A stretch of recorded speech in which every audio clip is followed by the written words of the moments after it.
This is the After Party, live with Kim McAllister. Pick a couch, grab a drink, and settle into the conversation.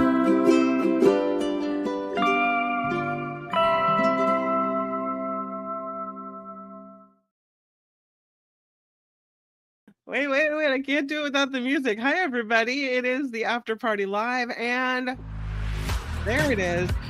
Thank you for being here. I see Richard Delamater has joined the crowd, and welcome aboard. This is Mike's show, this little after party show. It's kind of our show. It's kind of like if you've ever taken a yoga class or an exercise class, how they have the cool down at the end. That's kind of what this show is about. We leave the politics on the Mark Thompson show. We talk about the kind of wackier, more scientific stories of the day that we haven't gotten to talk about because the real important political news is so wild that you don't want to look away from that. But at this point, we're just cooling down a little bit and relaxing a little bit and talking about some really weird stuff. So it might be for you, Richard. We'll see.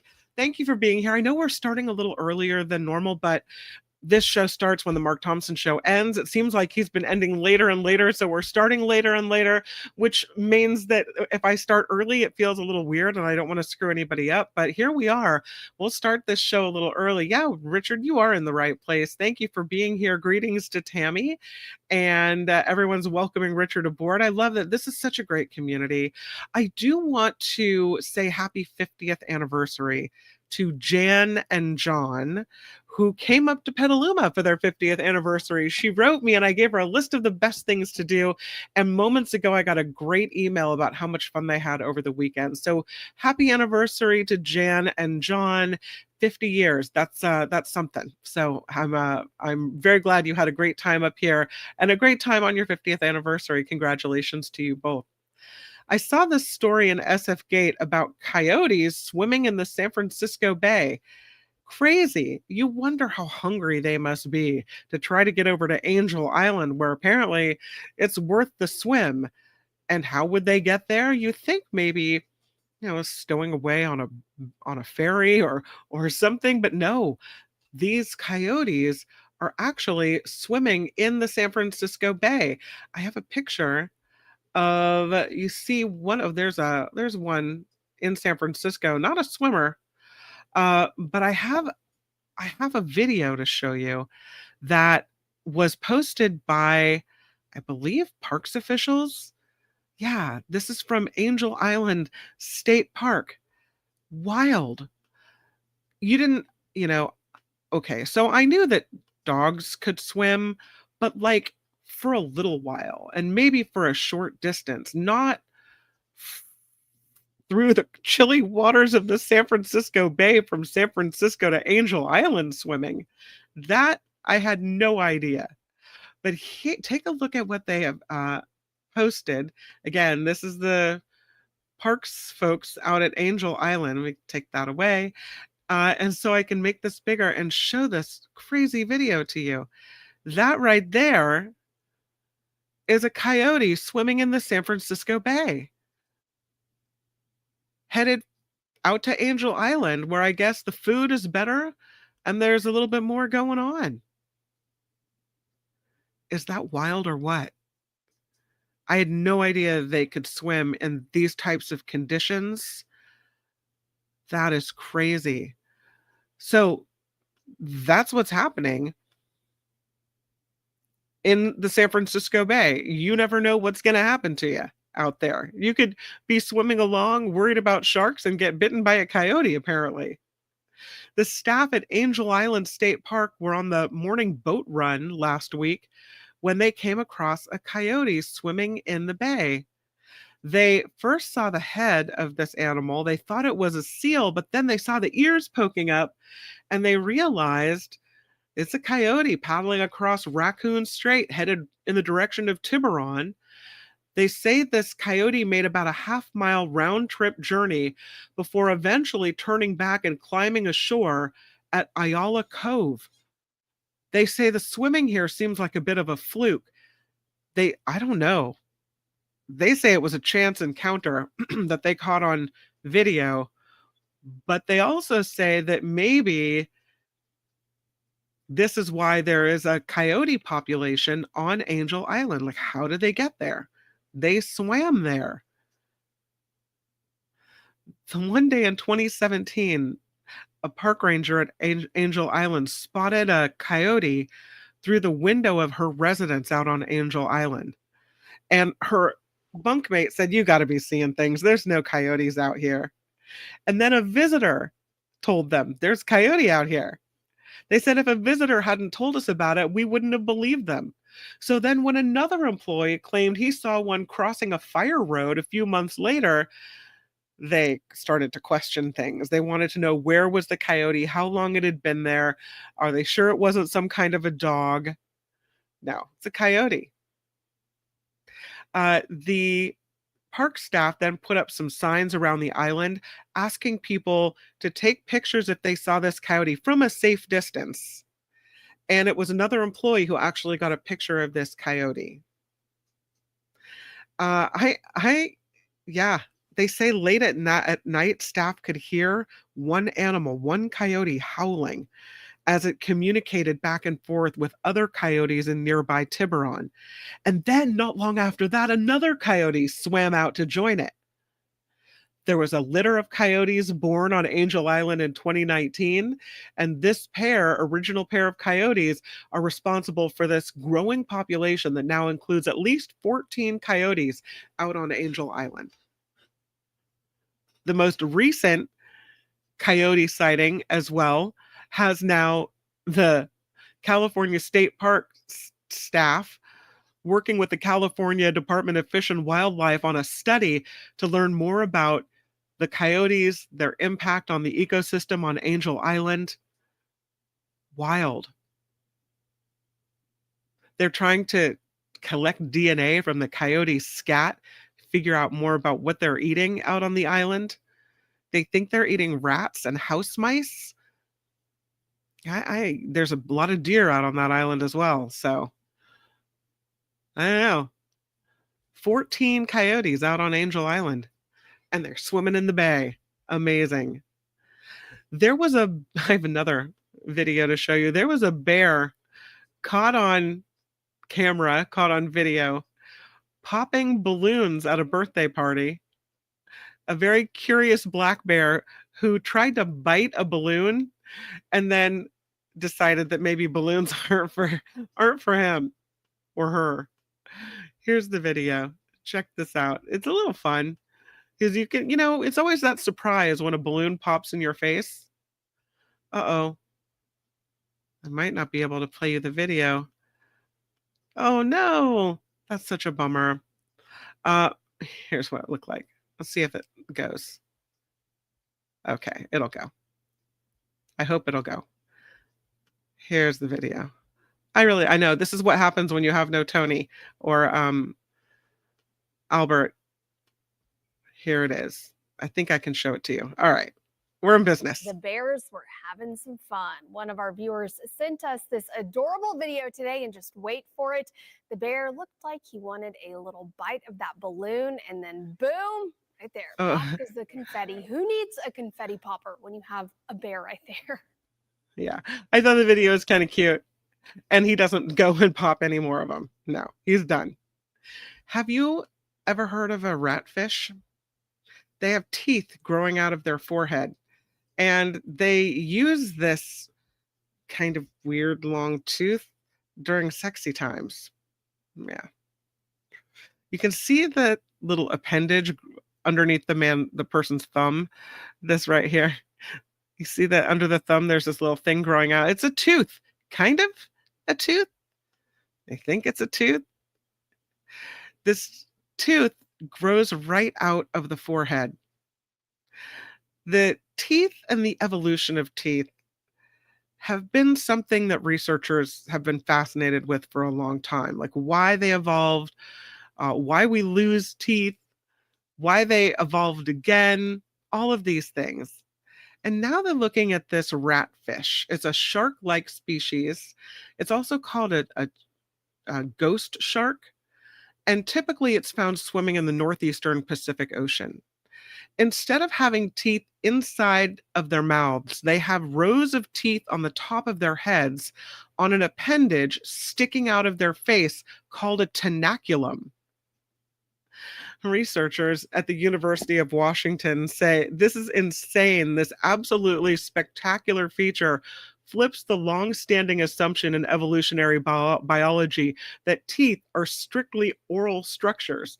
The tenaculum is a developmental relic, not a bizarre one-off, and it's the first clear example of a toothed structure outside the jaw. This team at the University of Washington found only one adult male ratfish, that only adult male ratfish, not one, but all of the adult males, have a tenaculum. And when it's not being used, it resembles a small white lump between the eyes. But then it pops out. And the tenaculum is barbed and it's hooked with teeth. It can be used to intimidate other males, as well as to grab the pectoral fins of a female during mating. The teeth on the tenaculum can even retract and flex, which can cause scarring on the fins of the female. The researchers say what makes this even more unusual is that ratfish don't have teeth like sharks.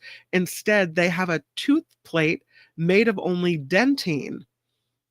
The researchers set out to find whether this tenaculum evolved from oral teeth or whether it arose from the development of denticles on the body. They got their answer from a 315 million year old fossil. It showed the tenaculum attached to the jaw of the fossil with the teeth like those seen in the mouth. The DNA testing of the ratfish from today showed they have the same tooth growing process on their heads as sharks do inside of their mouths. Researchers said this: what we found is that the teeth on this strange appendage look very much like rows of shark teeth. The ability to make teeth transferred onto that appendage, likely from the mouth. Over time, the tenaculum shortened but retained the ability to make oral teeth on this forehead appendage. That's so weird. They said if these strange creatures are sticking teeth on the front of their head, it makes you think about the dynamism of tooth development more generally. If they can make a set of teeth outside the mouth, where else might we find teeth? They say there are still plenty of surprises in the ocean that we can uncover, so you never know where we're going to find teeth. I know you guys are really excited about this next story, so I'll try to go through it very quickly. Look at this snake. This is Medusa. This is the longest snake in captivity. There may be longer snakes out in the wild. We don't know about those. But this one is in captivity. It lives at the edge of hell, which is a haunted house taken care of by the staff here. That is one big snake. Her name is Medusa. She is a reticulated python, and she measures 7.67 meters or 25.2 feet long. That's what she measured when she was they were measuring her for the Guinness World Record Award back in 2011. It took 15 people to carry her for this photo. She weighed about 350 pounds. She has an array of diamond zigzag shapes all over her body. Well, Medusa turns 21 in October of 2025. So they say visitors to the Edge of Hell attraction better hope that she gets very graceful. Her species, the reticulated python, is among the longest living snake species, living in the wild to about 22 years old. Captive pythons, though, have gone into their 30s. Medusa is the most recent record-breaking snake to be acknowledged by Guinness World Records, even though there was a longer one that was spotted in 2018. It was 26 feet long, but it died 3 days after it was captured in Malaysia. They think it was laying an egg when it passed away, but they don't know exactly why or what happened there. In addition to being the longest snake in the world, the reticulated python can reproduce on its own through asexual reproduction. It's called parthenogenesis. Yeah. Uh, so this is the world's longest snake in captivity, Medusa, and she lives again at the edge of hell. Is that the craziest? It's a haunted house run by Full Moon Productions, is where. In Kansas City, Missouri, of all places. That's where Medusa lives at the edge of hell. I just love that picture. It's crazy. All right, we'll go to cars now. Check out this Porsche 911. This is a hybrid variant of their flagship 911 Turbo S. The folks at Porsche unveiled this hybrid variant, making it the most powerful production model in the sports car's 6-decade history. They unveiled it on Sunday at the Internationale Automobile Ausstellung Mobility Show in Munich. It is called the most complete, most versatile form of the Porsche 911 Turbo S to date, with a 3.6-liter flat six engine, 400-volt electric system that delivers an instant boost of power. And together, they produce 711 horsepower, 800 newton meters of torque, and 61 horsepower more than the outgoing model. So, they said this car can accelerate from 0 to 62 miles per hour in 2.5 seconds, which is 0.2 quicker than before. You can get to, although I don't know why you would want to unless you were being chased by a coyote, 124 miles per hour in 8.4 seconds. It's got a top speed of 200 miles per hour. Also, ahead of this Munich auto show, we had another interesting car release. This is the Audi concept car. That's a cool looking car. It's a minimalist concept car, and they call it. It gets kind of weird looking in a cool way, though. They say it was informed by the 1930s Auto Union Type C and the third generation Audi A6. It's a 2-seat sports car designed to demonstrate their new design philosophy to use minimal measures to have maximal impact.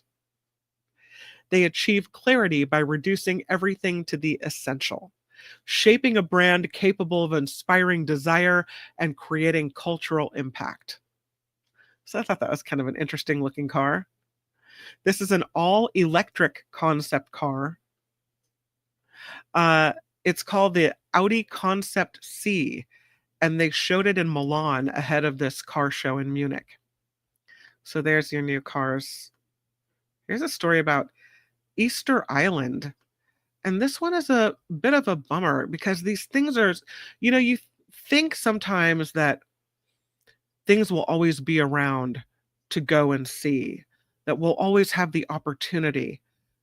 But there are 50 or more archaeological sites on Easter Island that are in danger of becoming submerged. That's because of rising sea levels. They say the rising seas could flood more than 50 archaeological sites on Easter Island or Rapa Nui by 2080. The new study coming out of the University of Hawaii, led by a Rapa Nui scientist. And they're highlighting the impact of climate change on the island's cultural and tourism heritage. The island is about 2,200 miles off the coast of mainland Chile. And the projections show that seasonal swells are being intensified by global warming, and they could reach the ceremonial platforms and the petroglyphs and the burial sites here. They published a study on it in the journal Cultural Heritage, September-October edition. And they raise a pretty important question. How do they protect the remains of this ancient civilization from a threat of rising water? This coast on Rapa Nui, or Easter Island, is a designated UNESCO World Heritage Site, And it's not a hypothetical that it's under attack or at risk. The waves driven by rising seas could reach the largest restored group of these statues on the island in less than 60 years. The team knows this because they used computer models to simulate future climate scenarios. Then they overlaid those projections onto maps of cultural sites, and they identified the most vulnerable areas. There are 51 archaeological sites at risk of flooding, including stone gardens, burial sites, petroglyphs, and traditional homes as well. And the researchers say these are not just ancient stones, they're living spaces essential to the cultural identity of this island and to the economic livelihood of its people. Now, the government was already raising the alarm on this. They had identified Rapa Nui as one of the most climate vulnerable areas. They say that there are a few things they can do. They can build breakwaters. They can reinforce the platforms or relocate the statues. All of those involve technical, ethical, and financial challenges. So I don't know. Ahu Tongariki is the largest ceremonial platform on Easter Island. It has 15 restored statues. The statues were toppled during tribal conflicts, later swept inland by a tsunami, but they were restored in the 1990s.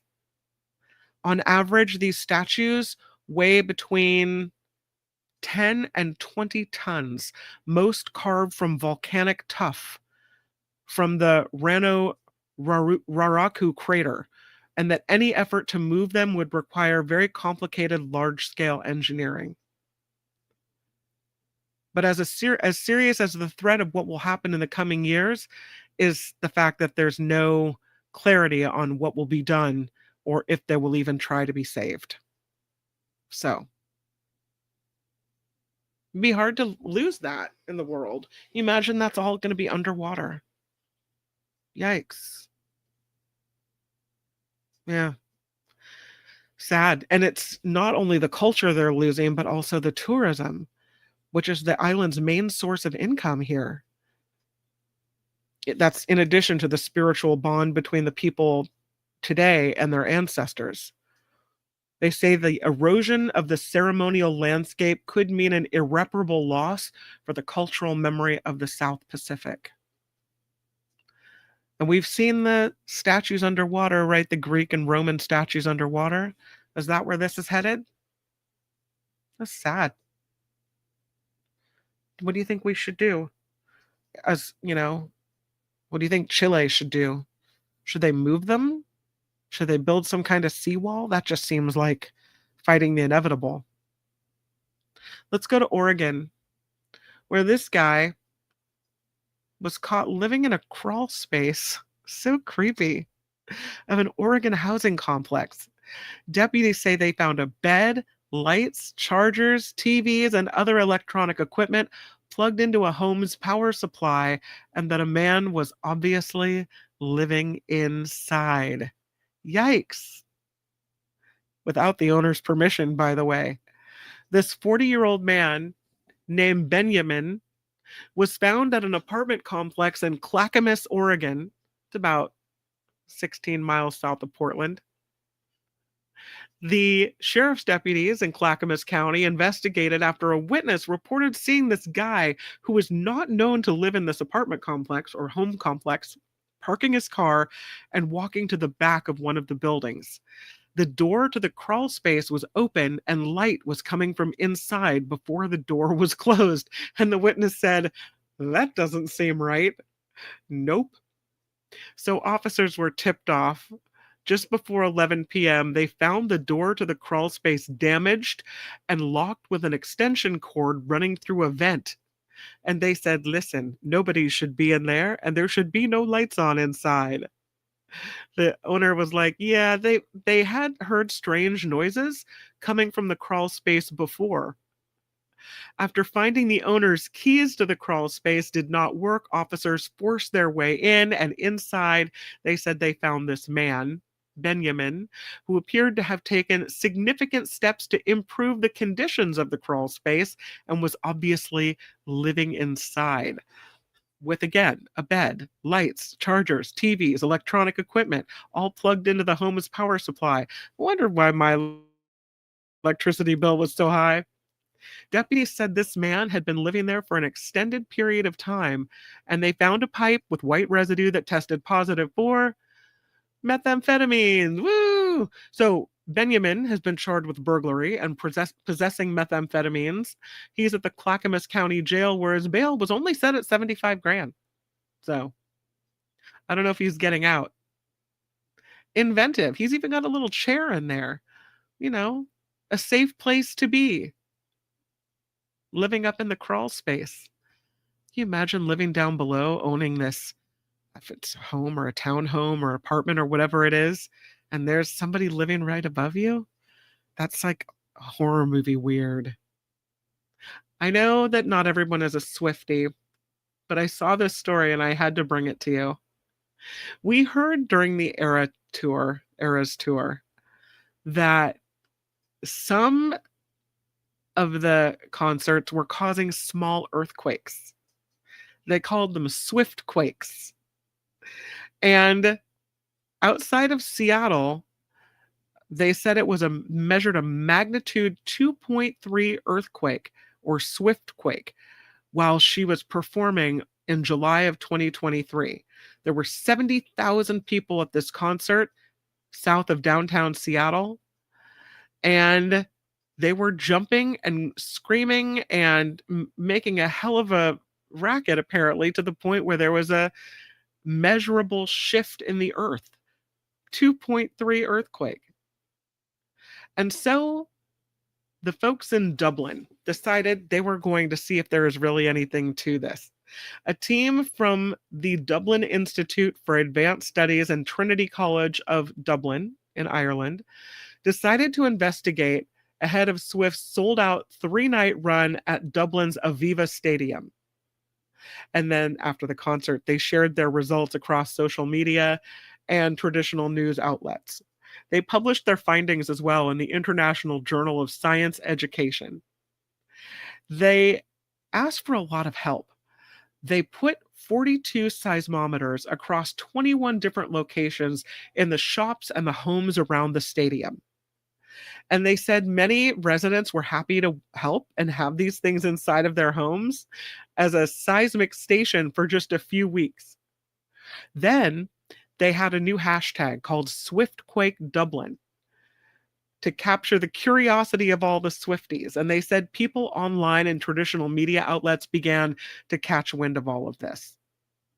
So, Friday, June 28th of 2024, Taylor Swift takes the stage in Dublin. And the Swifties are jumping. They set an attendance record for the stadium that night. 150,000 people, they say, went to the Dublin concerts. So there were of all 3 nights, right? After the concert, they say the team collected and analyzed data from each night, each of the 3 nights.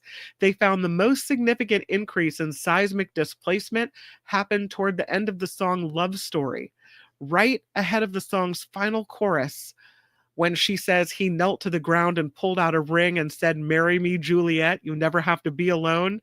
It was at that precise moment that the largest seismic activity was logged as the crowd all jumped in time to the beat of one of the most iconic songs. But they said the biggest surprise came when they looked at data collected by the Irish National Seismic Network.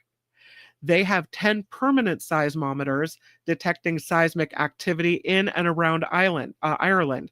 And when Swift performed Shake It Off each night, 2 different stations, seismic stations, one outside Dublin and another one further away, recorded seismic signals.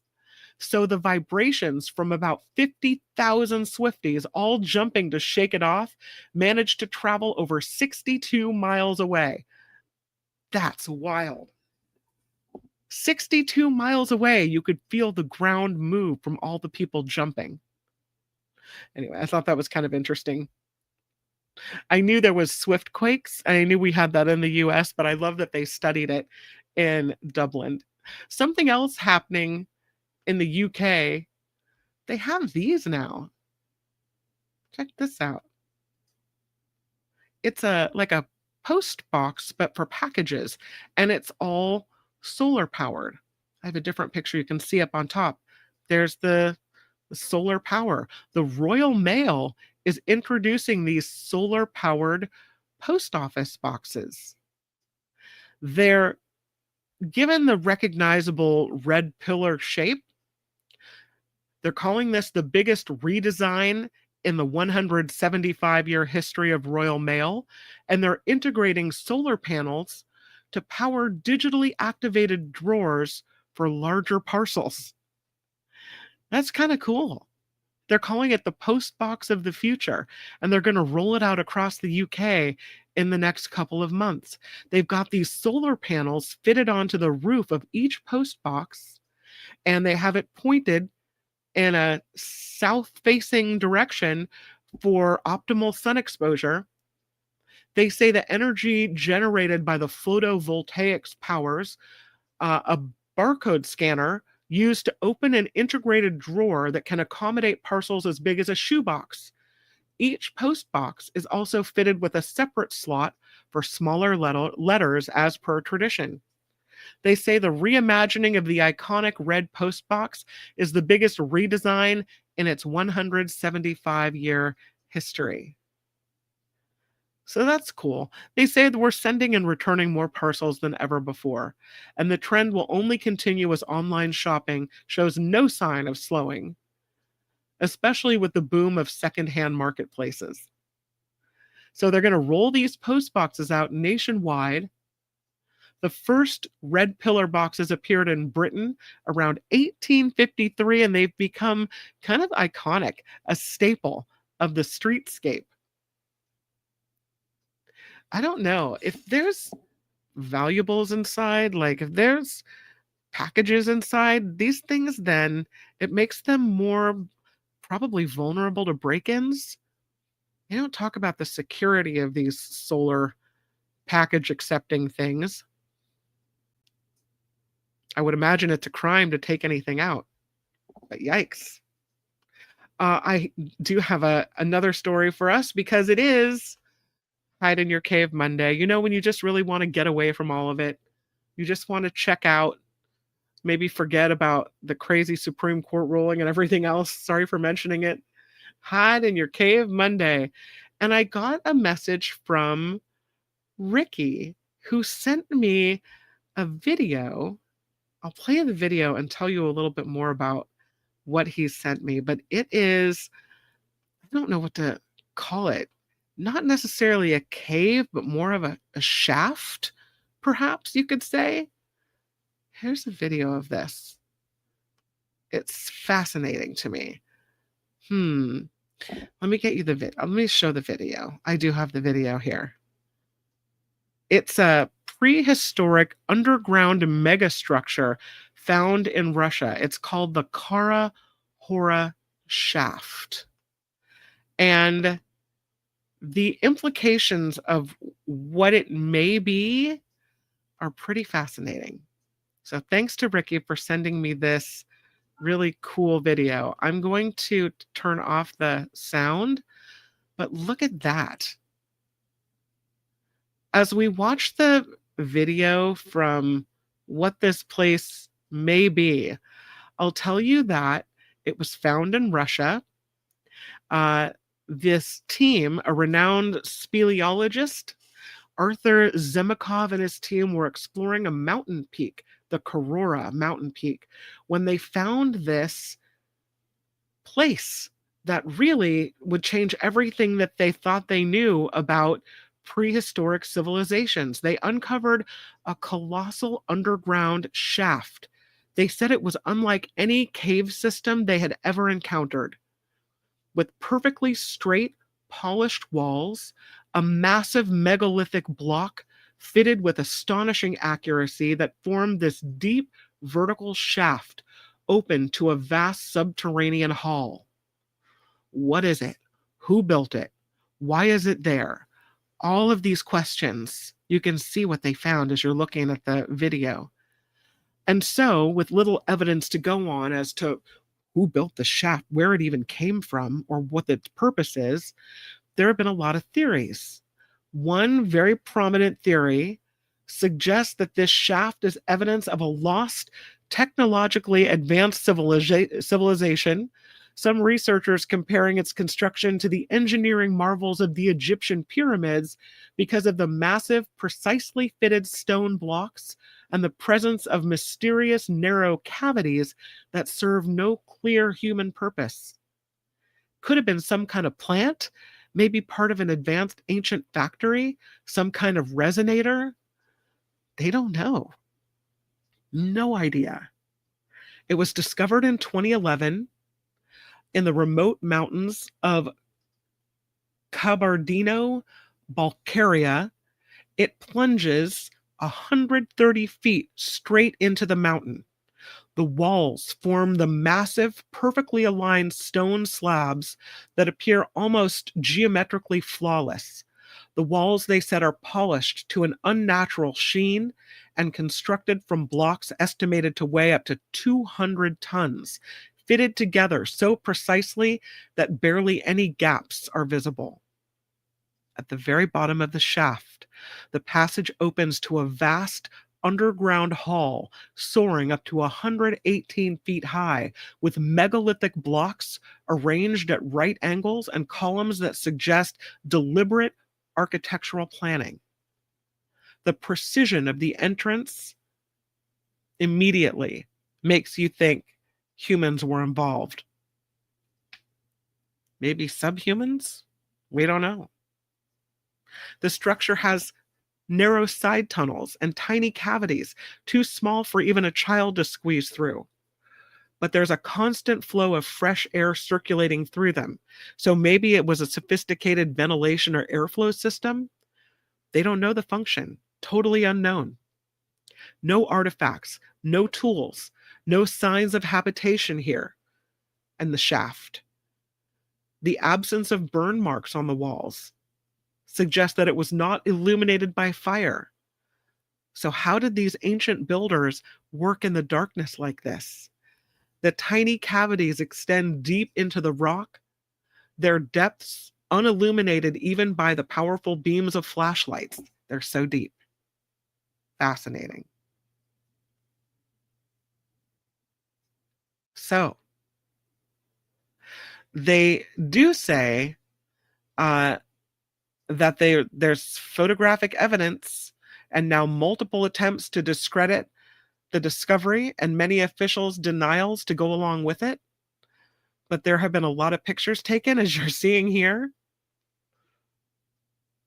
Some say it's cursed, that there's speculation this might be cursed because people met a tragic fate not long after the discovery. Mr. Zemikov died in a car accident right after announcing a significant new find. His close collaborator died of cancer just 2 years later, and their consecutive losses, along with other unexplained deaths among those involved, keep these rumors going that the site is cursed or that powerful interests want to keep this buried. So the mystery lives on. There's an eerie silence around the discovery of this structure. No significant new studies or official findings have emerged in recent years. Most of what's known about this comes from independent explorers or scattered photo documentation. They say we may never have definitive answers. The search for understanding, though, continues. Some of the questions: why was such a massive structure built underground? What secrets might still lie hidden beneath the soil and the stone? How old is this? Why is it here? Thanks, Ricky. I had no idea about this. Again, this is this prehistoric underground megastructure found in Russia, and it is called the, let's see if I can get the name right, the Cora Hava Cora Karahora shaft. Yeah. I'm fascinated by it. That's just wild. Why wouldn't they want to look more into that? I don't know. Whatever they did, whoever did it, it seems like they really knew what they were doing. Fascinating. And that, my friends, is Hide in Your Cave Monday. Thank you to Ricky for that really cool video and the really cool suggestion to go check it out. Just wild. Things we would never know if we weren't all together on this show, hanging out on Hide in Your Cave Monday. I do want to tell you that there is a nurse. We love her. She saved a drunk baby raccoon by doing CPR on a baby raccoon. This baby raccoon became drunk from eating fermented peaches and apparently almost drowned in a dumpster when this nurse from Kentucky plucked it from the dumpster and started CPR. Her name is Misty Combs, and she works as a nurse at the Letcher County Health Department. She said she and some colleagues recently spotted a panicked mother raccoon running through a parking lot. And so they investigated and they discovered the mother's two babies trapped in this dumpster belonging to a distillery nearby, Kentucky Mist Moonshine. So she was able to lift one of the babies to safety with a shovel, but the other one was face down, and I don't think they made it. But everyone was like, it's dead, it's not breathing, it had drowned, it was full of water. So she said, I just immediately started doing CPR on it. She's doing chest compressions, periodically turning it over and slapping its back like a little baby. And she said she was so relieved when this raccoon suddenly started breathing. The Kentucky Fish and Wildlife people came out, took custody of the raccoon, and brought it to a vet clinic.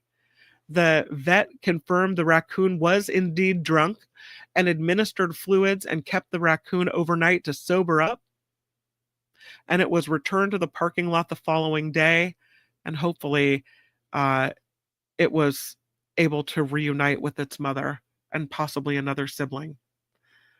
The nurse said, I was surprised it lived, and it was amazing to see something that I helped bring back to life. So congratulations to this wonderful nurse, Misty Combs, who saved a little creature in the world. We love that. All right. That is the show for today. We started early. We end just a touch early.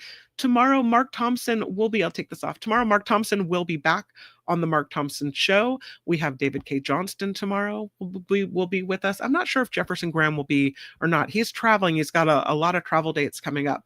So I'll check on that. Here on the After Party Live, it's Travel Tuesday. So we'll take a little trip together as we cool down once again. But I hope you have a very amazing rest of your Monday, and I'll see you right back here tomorrow on YouTube. For now, bye everybody. The After Party Live would like to thank the following contributors and viewers like you.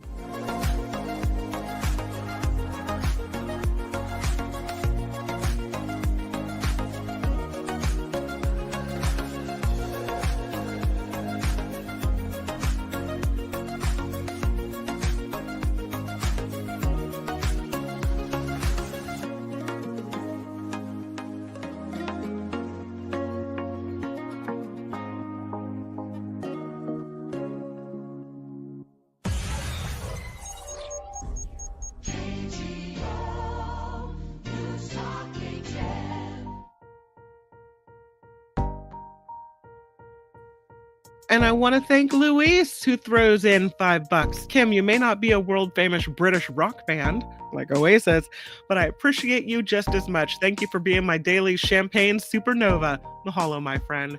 Mahalo to you, Luis. Thank you so much for that. That is so nice. I really appreciate the contribution to the show. Very needed on this crowdfunded show, and I appreciate the kind words and the support. Mahalo to you.